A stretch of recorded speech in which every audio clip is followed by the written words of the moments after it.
Tuesday morning இன்றைக்கி morning கிச்சனுக்குள்ளார வந்ததுமே ஒலைய ஒரு பக்கம் அடுப்பில் வச்சுட்டு இன்னொரு அடுப்பில் இட்லி பாத்திரத்தில் தண்ணி எடுத்து வச்சுட்டேன். தண்ணி வந்து பார்த்திங்கன்னா கார்ன் வேக வைக்கிறதுக்காக தான். இந்த மாதிரி ஸ்டீமிங் மெத்தடில் பண்ணோம் அப்படின்னா நல்லா வெந்துடும். ஒரு 8லேருந்து 10 நிமிஷம் ஆகும்.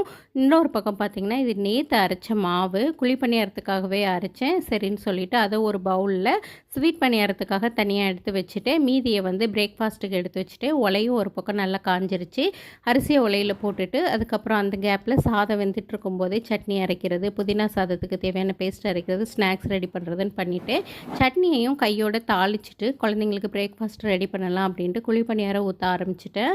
ரொம்ப நான் எதிர்பார்த்ததை விட சூப்பராகவே நல்லா உருண்டையாக நல்லா வந்திருந்தது. புதினா சாதமும் குழந்தைங்களுக்கு வந்து பேக் பண்ணி அனுப்பியாச்சு.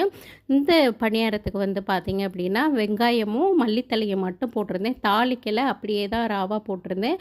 ரொம்பவே டேஸ்ட்டு நல்லா வந்திருந்தது.